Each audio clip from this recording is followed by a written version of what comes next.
اعوذ باللہ من الشیطان الرجیم بسم اللہ الرحمن الرحیم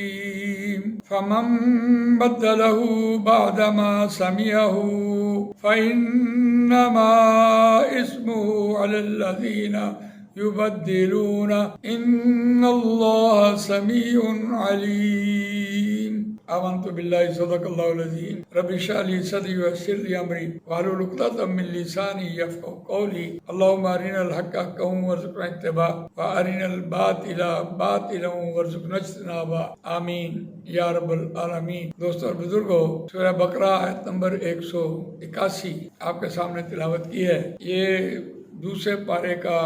چھٹا رکوع زیر مطالعہ ہے۔ اس رکوع کا مضمون کل نیکی پر کیسے کاربند رہا جا سکتا ہے، تو اس پر ہم نے دیکھا کہ ایک فرضیت تو ہماری بدلے کی آ گئی اور دوسری فرضیت وصیت کی آ گئی، اور یہ یقیناً جو قرآن مجید فرض کہہ رہا ہوتا ہے فرض ساقط نہیں ہوتا، اور اس کا فرض ساقط نہیں ہوتا تو اس کا حساب لینا ہوتا ہے اللہ۔ تو یہ متقین کے اعتبار سے بات ہو رہی ہے، جو تقوی والے ہیں، جو اللہ کا خوف دل میں رکھتے ہیں، ہر دم اللہ کی یاد ان کے دل میں ہے کہ اللہ ہمیں دیکھ رہا ہے اور ہم سے کوئی نافرمانی نہ ہو۔ تو اس اعتبار سے اس آیت کو دیکھتے ہیں، روان ترجمہ سنتے ہیں، فمن بدلہ بعد ما سمعہ، پس جس کسی نے بدل دیا اس وصیت کو سننے کے بعد۔ اب یہ بھی عین ممکن ہے کہ ایک آدمی سفر پر ہو اور اس کو وہ قریب المرگ پہنچ جائے اور اس کے پاس مال اور دولت ہو اور اس کا کوئی عزیز اس کے پاس نہ ہو، اور ساتھ والی سواری جو سفر کر رہی ہے اس کو وہ اپنا ہمراز بنائے، اس کا ایڈریس لے، اپنا ایڈریس بتائے اور اپنے سارے واقعات حالات بتائے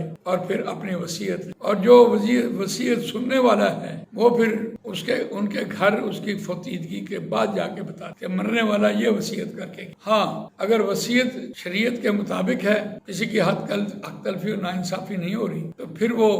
اس کو اسی طرح بیان کرے۔ تو اس آیت کا ترجمہ سنتے ہیں، فمن بدلہ بعد ما سمعہ، بس جس کسی نے بدل دیا اس وصیت کو سننے کے بعد، فإنما اسمہ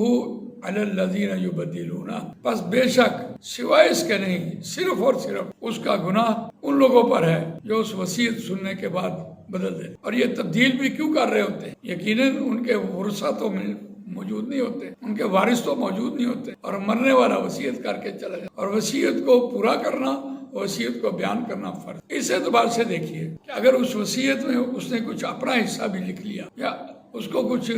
بدل دیا اپنے مفاد کی خاطر یا اپنے کسی بہن بھائی کی خاطر اس کو بدل دیا، تو اس کے بدلنے کا گناہ جو ہے وہ اس کے ذمہ ہے۔ اور ساتھ ہی کہا